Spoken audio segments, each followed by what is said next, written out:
Cześć, tutaj Przemek, super, że tu zaglądasz. Dzisiaj rozmawiamy o biznesie. Koncept social selling. Czym jest? Czy jest to wystawianie produktów na marketplace Facebooka, czy może ma coś wspólnego z ubezpieczeniami społecznymi, a może jednak to nowoczesny framework i podejście do robienia biznesu. Chyba już trochę podpowiedziałem, jednak dzisiaj opowiadam dokładnie, czym social selling jest, czym nie jest, jak go robić dobrze i jak można go zrobić bardzo źle. Zapraszam.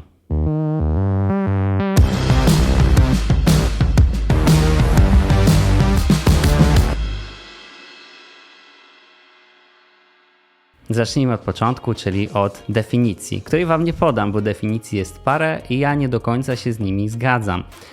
Dlatego, że dzisiaj social selling przyrównuje się bardzo mocno do mediów społecznościowych. Ja jednak myślę, że social selling to jest podejście i koncept, które znacznie poza media społecznościowe wykraczają.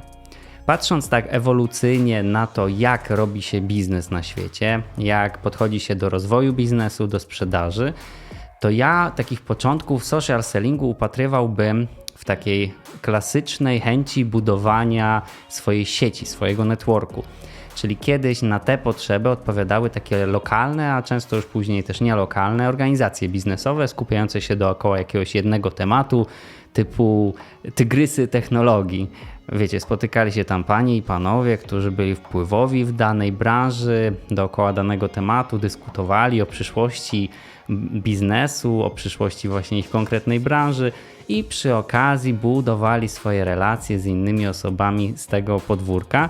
No i żeby się tam dostać, no to albo trzeba było być poleconym, często też trzeba było płacić jakąś taką składkę członkowską. Oczywiście tego typu organizacje dalej istnieją, jednak taką swoją złotą erę moim zdaniem już po prostu miały. No i z czego to w ogóle wynika? Przede wszystkim z tego, że nadal relacje to jest taki numer jeden czynnik, który pozwala nam robić w świecie dużego biznesu po prostu biznes.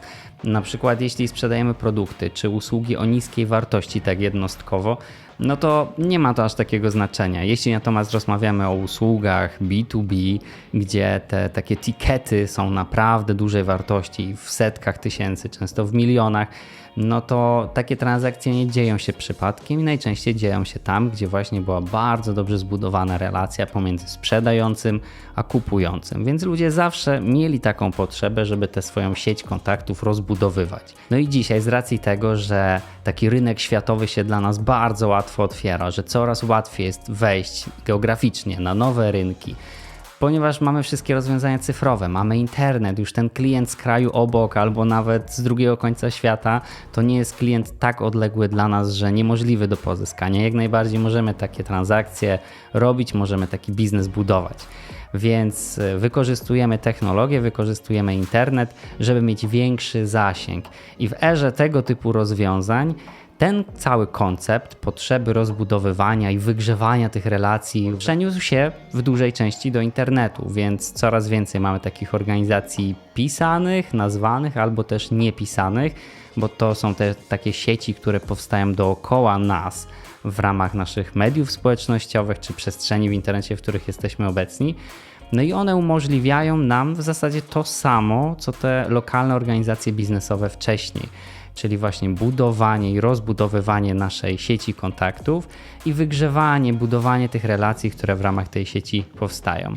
Jednak najbardziej boli mnie to, że pojęcie social sellingu wrzuca się do tego samego worka, co media społecznościowe. Uważam, że to jest duże niezrozumienie tematu. I niestety nawet duże organizacje, nawet znalazłem artykuł LinkedIna, który to opisywał i moim zdaniem opisał to źle, cały koncept social sellingowy. Opowiem Wam na moim przykładzie, jak ja korzystam z frameworku social sellingu z sukcesami i pokażę, jak robi to większość osób i dlaczego robią to źle. Ale okej, zacznijmy od mediów społecznościowych, które niewątpliwie są dużą częścią social sellingu. To, co możemy zrobić w ramach tego konceptu, to jest dokładnie to samo, co zrobilibyśmy w ramach uczestnictwa w takiej organizacji biznesowej, na przykład lokalnie. Czyli jeżeli znamy pana X, który zna panią Y, a do pani Y chcemy dotrzeć, to poprosimy pana X o rekomendacje, o takie ciepłe przedstawienie, żebyśmy nie musieli gdzieś tam z boku próbować się z tamtą osobą kontaktować. Powiedzmy na potrzeby tego ćwiczenia, że ten pan X jest naszym klientem. No i my nadal w ramach social sellingu, w ramach mediów społecznościowych właśnie, tutaj konkretnie, możemy o to samo poprosić nasz kontakt. Jeśli jest naszym klientem, widzimy na LinkedInie, że tamta osoba Y, tamta pani Y jest w sieci kontaktów tego naszego klienta, możemy go poprosić o przedstawienie nas, o wymianę kontaktów. I dalej możemy też obejść tą prośbę od naszego kontaktu, bo na przykład jest to nasz nowy klient, albo mamy akurat jakąś taką zaognioną sytuację na projekcie i to nie jest dobry czas proszenia o takie przysługi, no to możemy też rzeczywiście bezpośrednio się do tamtej osoby Y odezwać, co byłoby dużo trudniejsze w takim świecie kiedyś, gdzie po prostu musielibyśmy pisać maila albo zadzwonić, dlatego że to ułatwienie teraz to właśnie jest na przykład LinkedIn. No i kiedy wysyłamy to zaproszenie do tej osoby Y, to ta osoba widzi, poza naszą notatką, którą możemy tam zawrzeć, informację z samej platformy, że jesteśmy w jednej sieci kontaktów z tą osobą pośrodku, z tym naszym w tym wypadku klientem, więc nie jesteśmy już tacy anonimowi. Tamta osoba, i to jest poświadczone przez samą platformę, widzi, że mamy wspólnych znajomych i tak dalej, więc też to wejście do niej, nawet pomijając tę osobę pośrodku, jest znacznie łatwiejsze niż byłoby to kiedyś. Ale teraz dalej. Każdy kawałek kontentu, który publikujemy w mediach społecznościowych, i tutaj jak głównie będę dawał cały czas przykład LinkedIn, dlatego że to jest takie największe medium społecznościowe dla biznesu na świecie, najbardziej popularne i sam z niego bardzo intensywnie korzystam. No to jeżeli produkujemy, wystawiamy jakiś content na tej platformie, to każda osoba w naszej sieci, każda osoba, która wchodzi w interakcję z tym contentem, polubi go, skomentuje, powoduje to, że wśród jej sieci kontaktów osoby, które obserwują tę osobę, mają możliwość dotrzeć, zobaczyć ten nasz content. No i teraz wyobraźcie sobie, że ta sytuacja się powtarza, czyli wy jesteście w miarę aktywni w tym medium społecznościowym i ten wasz klient regularnie lubi, regularnie komentuje wasze treści i one trafiają do jego networku, no to co to powoduje? Jeśli nagle u was pojawia się potrzeba, potencjał porozmawiania z tą panią Y, w tym cały czas przykładzie, to zanim z panią Y porozmawiacie, zanim w ogóle poprosicie pana X o przedstawienie was pani Y, to pani Y was już będzie kojarzyć, będzie miała te X punktów styku z wami, zanim w ogóle się z wami spotka, zanim o was tak bezpośrednio usłyszy. I to jest to, o co walczą dzisiaj marki. O to, że zanim odezwą się do klienta, swojego potencjalnego, przyszłego, no to musi nastąpić X, i tutaj są różne opracowania, 8, 12, 15 punktów styku z marką, żeby ta osoba w ogóle chciała z wami rozmawiać. W przypadku social sellingu i takiego personal brandingu działa to dokładnie tak samo. Podejrzewam, że te liczby są znacznie mniejsze, bo ludzie po prostu preferują kupować od ludzi ponad kupowanie od marek, natomiast nadal koncept jest ten sam, czyli w momencie, kiedy jesteście sobie przedstawieni, spotykacie się już fizycznie na spotkaniu, czy tam online'owo, to ta osoba, ten potencjalny odbiorca waszych usług już o was słyszał, już czytał wasz content, już widział masę rzeczy od was, więc nie ma takiego poczucia, że jesteście kimś zupełnie obcym. A teraz o samym kontencie. Dlaczego tak ważne jest, żeby w mediach społecznościowych, takich dedykowanych najlepiej dla biznesu typu LinkedIn, a w ogóle content publikować, w ogóle content tworzyć i b, tworzyć content wysokiej jakości. Dlatego, że jeśli tworzycie content relevantny dla tej grupy odbiorców, która was interesuje, dla tych ludzi, którzy was obserwują i oni rzeczywiście wchodzą w interakcję z tym contentem, to po pierwsze poszerzacie swój wpływ, pokazujecie swoją markę osobistą znacznie szerszemu gronu, a po drugie budujecie właśnie to, o czym przed chwilą powiedziałem, czyli kiedy ma już dojść do spotkania z tą osobą, to już nie jest takie spotkanie na zimno, jakby było bez tego elementu. Po drugie, LinkedIn to nie jest platforma typu Instagram, gdzie 1000 lajków praktycznie nic nie znaczy. LinkedIn to jest platforma, gdzie są ludzie podpisani z imienia i nazwiska. To są ludzie na stanowiskach w organizacjach, więc jeśli ktoś coś komentuje, czy ktoś coś lubi, to ma znacznie większą wagę, znacznie większą masę niż w przypadku takich bardziej społecznościowych platform społecznościowych typu Instagram. Dlatego, że wyobraź sobie, że ta osoba w swojej sieci też najprawdopodobniej dla jakiejś części osób jest takim mikroinfluencerem. Czyli ludzie szanują tę osobę, ufają jej. Jeśli ona komentuje pod twoim postem, że na przykład wow, ale napisałaś super artykuł, to jest naprawdę ciekawe, przydało mi się, to jest znowu bardzo ciepła i bardzo konkretna rekomendacja dla networku tej waszej osoby, tej osoby, która was obserwuje. Specjalizacja. I teraz dlatego tak ważne jest, żeby jednak dość świadomie rozwijać swoją karierę zawodową w konkretnym kierunku. Mogą następować różne zmiany po drodze. Możecie pracować w danej branży, ale po różnych stronach barykady, u dostawcy, u odbiorcy usług, u pośrednika i tak dalej, albo w drugą stronę zajmować się na przykład jakąś konkretną technologią czy jakimś obszarem w różnych branżach, ale że cały czas jest to na przykład marketing albo konkretny zakres HR-owy. Dlaczego? Dlatego, że jeśli przez parę lat opowiadaliście różne historie, publikowaliście content z danego zakresu i na przykład tym waszym wspólnym mianownikiem cały czas była branża logistyczna, a teraz przenosicie się do branży medycznej i zupełnie zmieniacie kierunek i zaczynacie opowiadać, publikować content związany z branżą medyczną, no to najprawdopodobniej większa część tego contentu już przestanie kompletnie interesować tą grupę odbiorców, którą zbudowaliście do tej pory. Co za tym idzie, też przestaną się oni angażować w to, co wy publikujecie, przestaną komentować, przestaną wchodzić z wami w dyskusję pod tymi postami, co z kolei też spowoduje taką lawinę wydarzeń, bo sama platforma będzie widziała to w ten sposób, że macie znaczny spadek zainteresowania i zaangażowania w wasz content, czyli coś z tym musi być nie tak, czyli prawdopodobnie publikujecie treści, które już są nieinteresujące dla waszej grupy odbiorców, przez co z kolei już sama platforma, na przykład LinkedIn, zacznie ograniczać wasze zasięgi i po prostu rzadziej wyświetlać wasz content. A teraz wyobraźcie sobie w drugą stronę, że jeśli jesteście konsekwentni w kierunku, w którym zmierzacie, no to przez lata waszej działalności w takim medium społecznościowym coraz bardziej budujecie sobie grupę odbiorców, coraz więcej osób was obserwuje, osób, dla których content, który tworzycie, jest interesujący. Czyli coraz więcej osób wchodzi w interakcję z tymi treściami.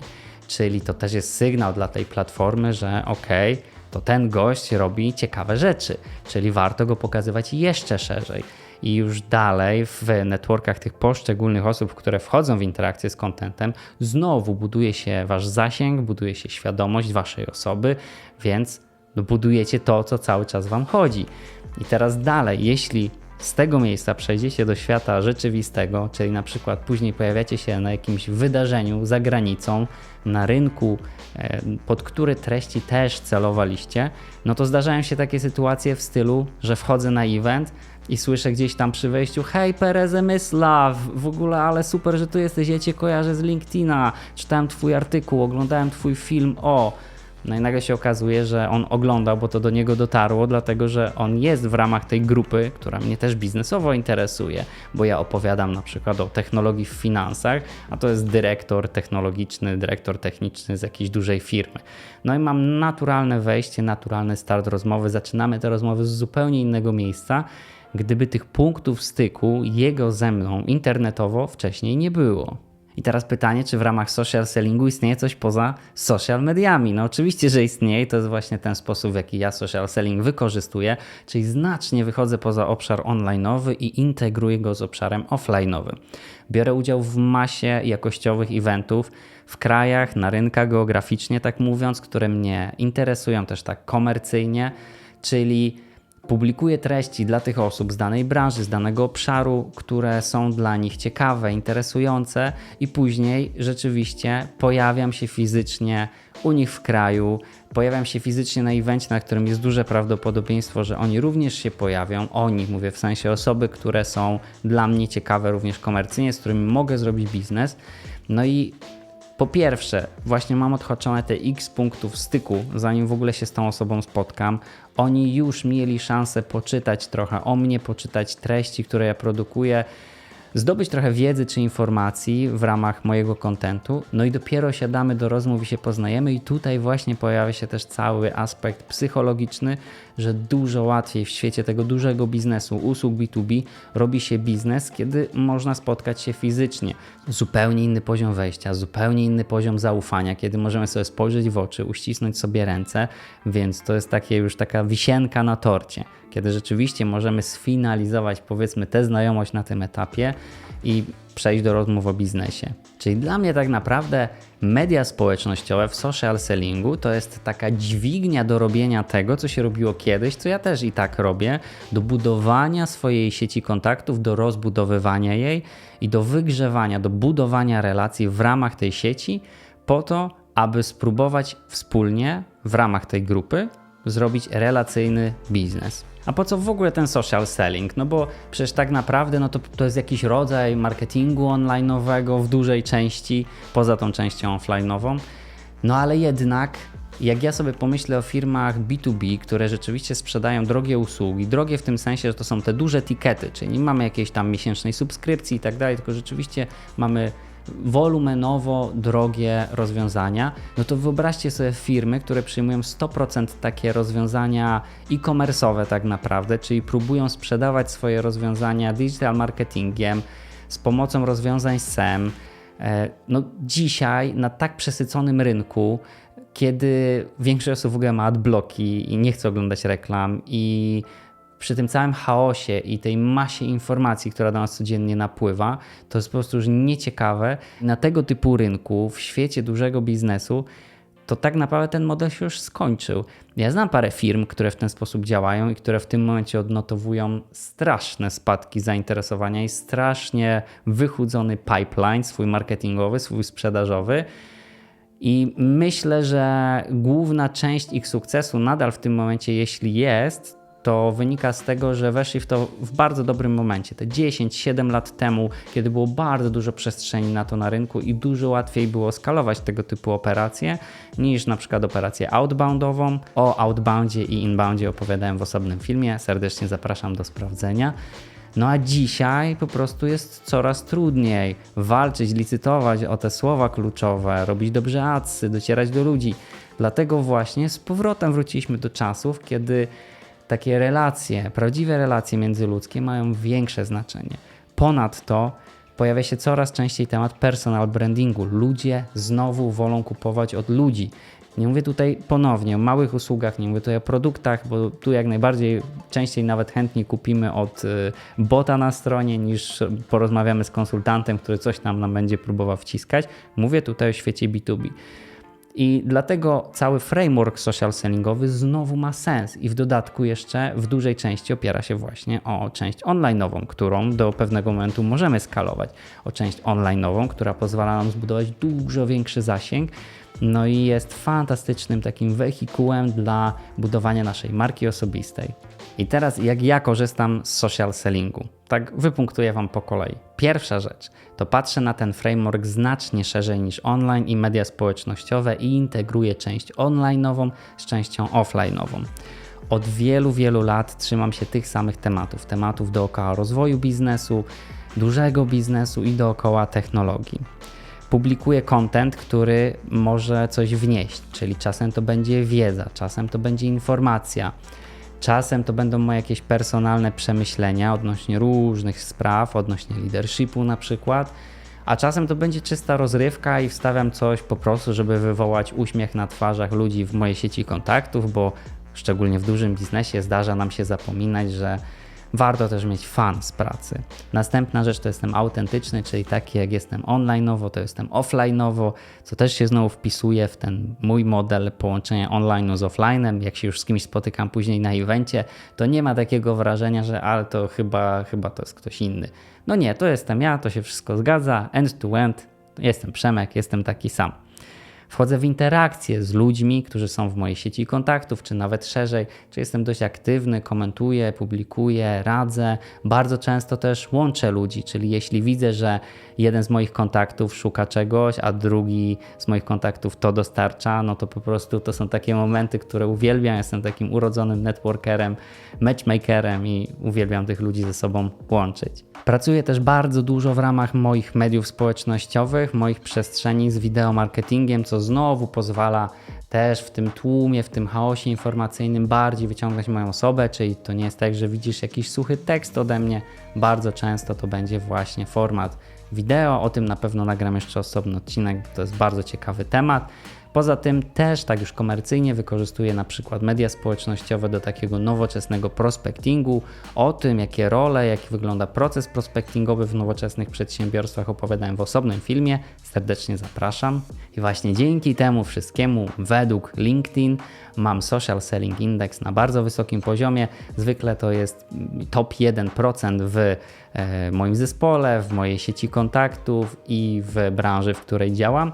A co to w ogóle social selling? Selling Index, no to LinkedIn analizuje na swojej platformie aktywność uczestników, biorąc pod uwagę m.in. to, jak skutecznie rozbudowujemy swoją sieć kontaktów, jak aktywni jesteśmy w rozmowach, w takich punktach styku, czyli komentarze, wiadomości itd.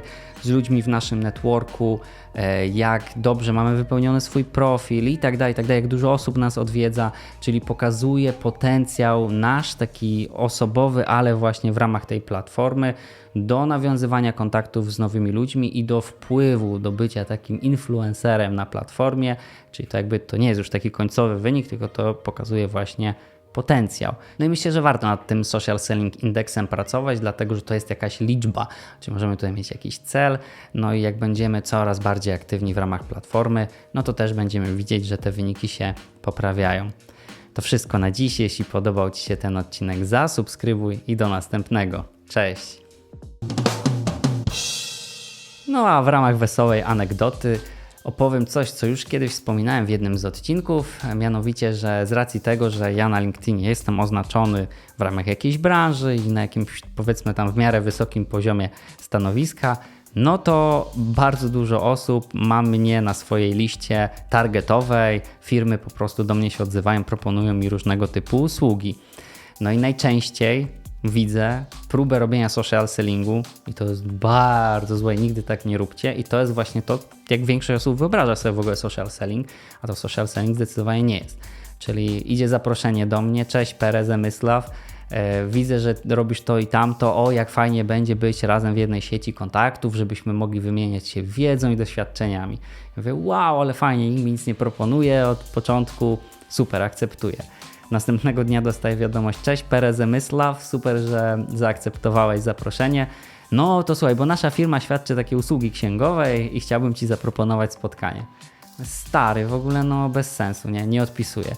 No to następnego dnia znowu wiadomość, a czy widziałeś moją poprzednią wiadomość i tak dalej. No i w większości przypadków to są wiadomości wysyłane przez boty, ale najlepiej jest, jak już ktoś nawet poświęci czas i robi to ręcznie i później wchodzą takie wiadomości po tej tam 4., 5.